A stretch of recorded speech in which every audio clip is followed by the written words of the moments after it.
Y'all are wilding out in the comment section.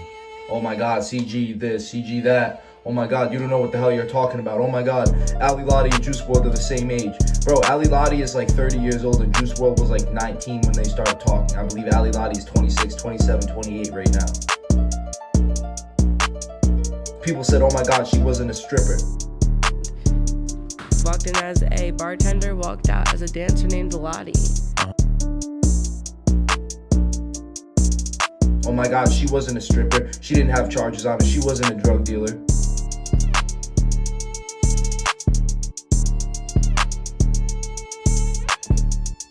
But if you watch the video, you watch the interviews, you watch the documentary, there's proof of everything. So without further ado, let's dive right into this topic. So I'm gonna break this video into 3 sections. 1, we're gonna be talking about Ali Lotti and her criminal past, her stripper past, her degenerate past. Then 2, we're going to be talking about how she influenced Juice WRLD to die.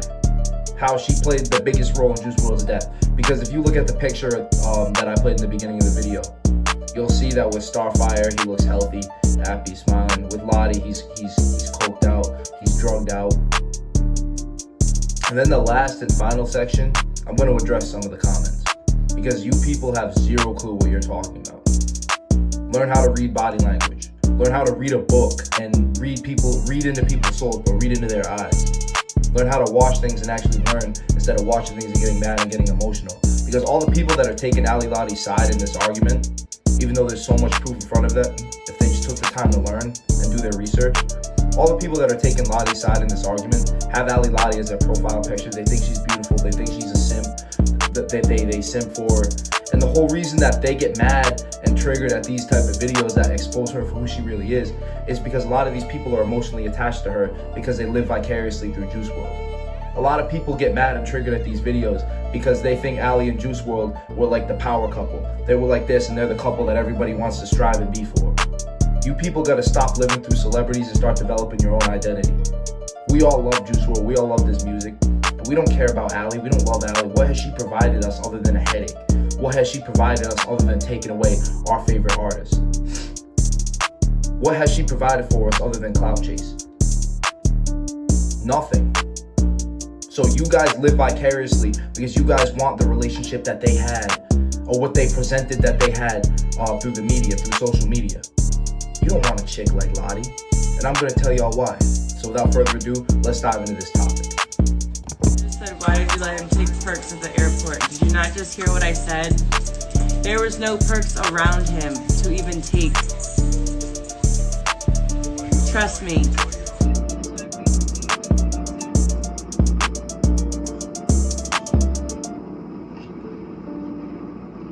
Hi, my name's Perky and I came to play. Because I know where they were. Nowhere near him.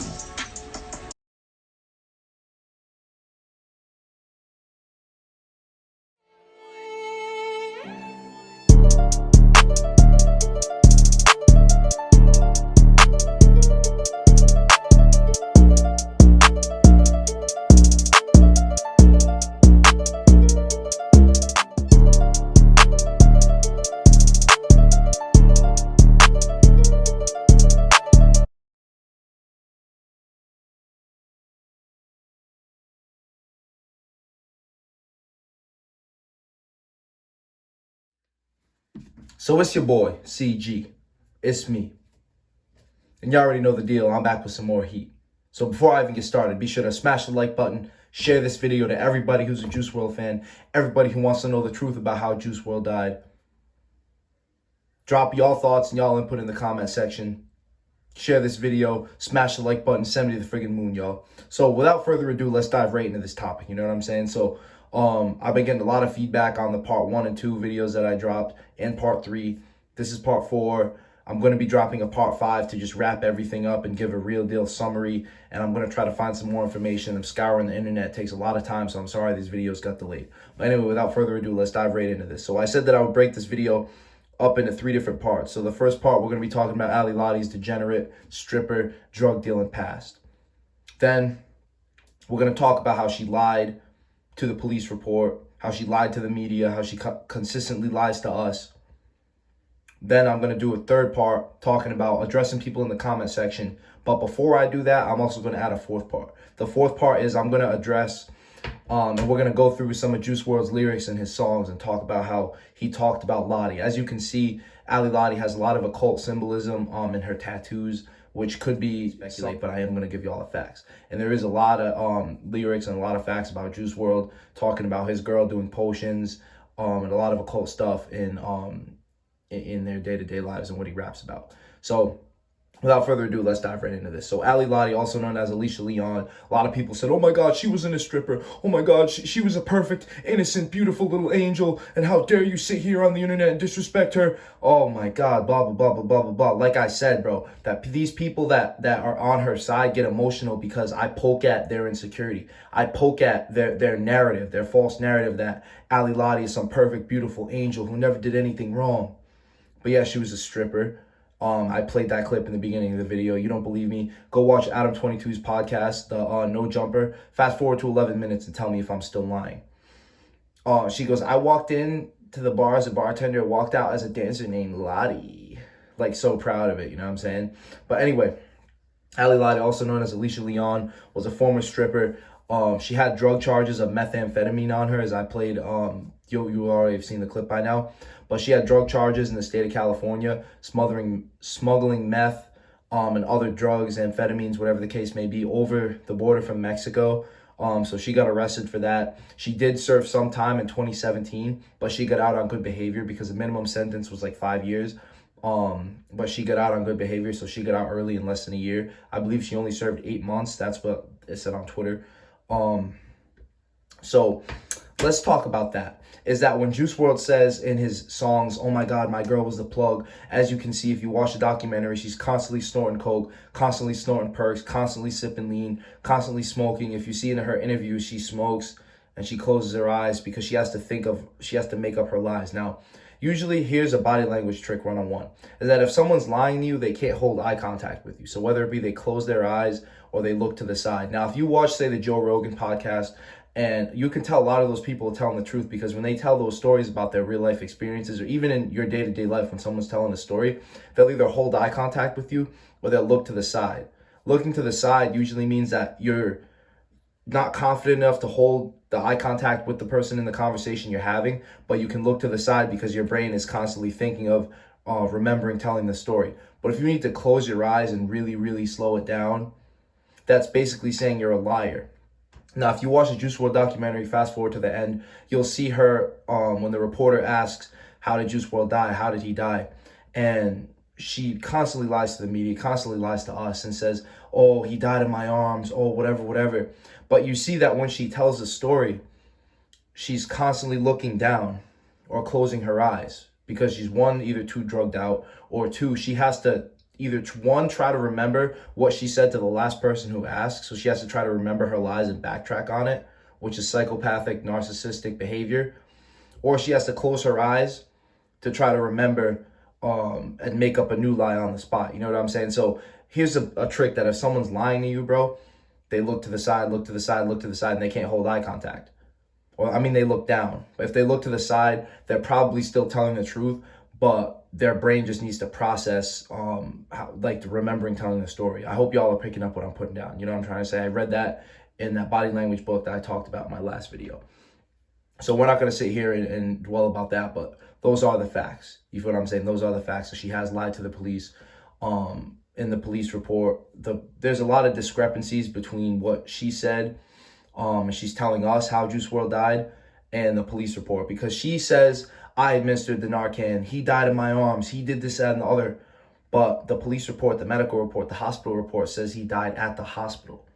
You feel what I'm saying? So either one, like I said, she's either way too drugged out and her reality is just warped and distorted, or two, she's lying to us. And I bet that she's lying to us. You know what I'm trying to say? Next. Like I said, there's a lot of discrepancies, and her story changes every time on the day that Juice WRLD died. Her story changes every time you ask her. It's a different story. Oh, he died in my arms. Oh, he died after he dapped up G Money. Oh, I got out of the bathroom and he was already having a seizure. Those are like 3 things I can name off the top of my head. And I don't watch her live streams. I've gone on Twitter and I've just seen 3 different stories that she's told about how Juice WRLD died. And if you want to count the documentary, that's 4. So she's told 4 different stories about how Juice WRLD has died. Oh, he died in my arms. Oh, he died up dapping up G Money. Then he had a seizure. Oh, he was standing up and then he sat down and I was holding him and he said he didn't feel good. And then he had a seizure. And then I got the Narcan from the cops and administered him the Narcan. And then he died in my arms. But then the police report says he died at the hospital. All these different things. All these different discrepancies. So how can you sit here and still argue that this woman is telling the truth about what really happened? That she was the one who had all the marijuana, that she was bringing it on the plane with them when he died. That she was the one that took all the Percocets and brought them on the plane when he died. And if you can see, she already lied about the day that he died, because if you look in the beginning of this video, the video will have already played by now. But she talks about, oh, he didn't take any perks. Oh, there were no Percocets near him. But then fast forward to the documentary, the day that he died. My name's Perky and I came to play. So it's like, why are you lying to us? Just tell us the truth, unless you have something to hide, you know? So anyway, these are all things that you guys can already know and do your own research on. So now let's get into the meat and potatoes of this video. There's a lot of lyrics talking about Ali Lotti, her occultism, like her drug use, all these different things. So now I'm going to read something to you. In the song Lotti Lotti, he says, all she ever do is blow and she make me nervous. Going back to body language, you see in a lot of these pictures, he's leaning into her like this. The green line rule, bro. That if you're leaning into somebody, if they're standing straight and you're leaning into them, you're going into their frame. They're in control of the relationship. It's just common sense. You go on Instagram, you look at any relationship that you guys know in your personal lives, you go on. If the dude is leaning into the girl, that's probably a bad sign that she's either cheating on him and he doesn't know it, or she's in control of the relationship and he's scared to leave her because he needs to go into her frame because he feels insecure about himself. So Juice WRLD obviously felt insecure around Ali Lotti, because if you look in a lot of these other things that I said, these videos are getting repetitive now, but if you look at the body language and their interactions, you see him say something, then look at her for approval. Body language, he's nervous, he's anxious around her. He says something and then looks for approval. You ever been in a situation where somebody tells a stupid joke and nobody laughs, but they look around for everyone else's approval? That's an insecurity that they need validation for what they said. So Juice WRLD needed Ali Lotti's validation for everything he said. So therefore, when he's sitting there talking, whatever, rapping, freestyling, he needs to look at her for approval. So when he says Lotti Lotti, all she do is blow and make me nervous, what was she doing in the whole documentary? Chopping up Perky, snorting it, chopping up Coke, snorting it, and she makes him nervous. What do you know? I was right. The song Coraline, she's from the other side, I call her Coraline. It's unreleased, you can go listen to it, they're all on SoundCloud. It's about her being from the other side. It's about her and her occultism. Talks about her and her drug use. She's from the other side, I call her Coraline. My girlfriend is the plug. He said this in multiple songs, multiple sentences, multiple times. My girlfriend is a plug. Why would I need a drug when my girlfriend is a plug? Why would I need another plug when my girlfriend is a plug? His girlfriend was a plug because she was involved with Smoke Perp. She was involved with a lot of other rappers. And she talks about in the Adam 22 podcast how she would travel the world and do all these different things before she even met Juice WRLD. So how is a 20-something-year-old stripper making enough money to go travel the world and get up with all these artists and these famous musics and stuff like that? She was around all the artists and stuff like that because she was an easy plug. She was importing hundreds of thousands of pounds of meth from Mexico and California. So she's around all these artists and she's around the scene because they know they can get the drugs from her. And now I'll put up a DM. You guys will already seen it by now. But an Instagram DM talking about why the rappers wanted to be around Ali Lotti. Not only was she a groupie and was she a stripper, but she was also giving them drugs for the low. You feel what I'm saying? In the song Underworld, it talks about how Ali Lotti was making him overdose. Girl, you can be my overdose. And it's funny because he spoke that into existence. You know what I'm saying? You need to be very careful of what you listen to. You need to be very careful of what you take in and very careful of what you speak out. Because when he says in the song Underworld, girl, you are my overdose. Look at what happened. He's seen it coming. You feel what I'm saying? He's seen it coming. He's seen a sign that it was coming. That's actually very, very sad. Because if you see with Starfire, he was happy. He was chilling. He was laughing. You see in the pictures of the differences between when he was with Starfire and he was with Lotti. You see him lively. His skin's glowing. He's smiling. He's happy. And when you see him with Lotti, he's all drugged out. And if you say that she wasn't an enabler, go watch the Juice WRLD documentary. If you already watched it, rewatch it. She was an enabler. He literally, I watched her pour up lean, and when they're in the studio, sip it, give it to Juice WRLD, sip it, and they start making out. If that's not enabling, I don't know what is. She failed her feminine role as a girlfriend to make sure that he does things in his best interest, or at least be his wingman and give him your input, your positive input. But she was preying on a 19, 20, 21-year-old, easily impressionable kid. She's 25 years old. What business does she have dealing with a 19-year-old other than 1, to get fame, 2, to get clout, 3, to get drugs and build herself up and build her business? Because she was trying to get with Smoke Perp. She was trying to get into the rap game, and nobody was really messing with her. You see that I'm going to put DMs of her trying to DM Smoke Perp, trying to get his attention on Twitter.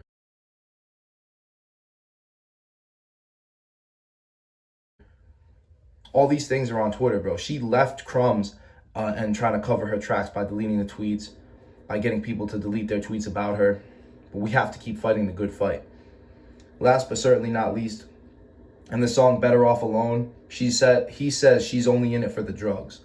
Now, if he's not talking about Lotti, I don't know who he's talking about. Maybe he's talking about his mom. Maybe he's talking about his grandma. Who knows? But when he says she's only in it for the drugs, and you know who she's talking about, bro. I'm being facetious when I say that. You know who he's talking about in those songs. So there is a plethora of evidence about how Ali Lotti is guilty, and about why she killed Juice WRLD. Her criminal past her degenerate past as a stripper, a drug dealer, a high-end drug dealer, give you that. She lied to us, lied on Instagram Live, lied to the police, lied to everybody, lied on the documentary about how Juice WRLD died. And we're never gonna know the news that he died at the hospital, but she says, oh, he died in my arms, making it sound like it's a freaking movie. Making it sound like she tried to save him, and she's getting the electric things, pumping him up, trying to make sure he survives. I administered him the Narcan. I did this, that, and the other. Like, just tell the truth. But she can't, because it's not in her to do so. Then you see the song lyrics. You see she's from the other side. I call her Coraline. She's going to be my overdose. My girlfriend's a plug. He has other songs. I seen it in the comment section about her snorting oxys. He says all she do is snort oxys. So you know, deep down, if you watch the documentary, you watch her interviews, you know she's lying. And you know she can't tell the truth because it's not in her to do so. All these things should be proof that Ali Lotti killed Juice WRLD. And if she didn't really kill him, she enabled him, and he did it to him. You know what I'm trying to say? She enabled him to do so. It's a very, very sad situation, but stay tuned for part 5. That's all I got for y'all today. Be sure to like, comment, share, and subscribe. Subscribe to the Patreon. Follow my Instagram and send me the friggin' moon, y'all. CG signing on, man.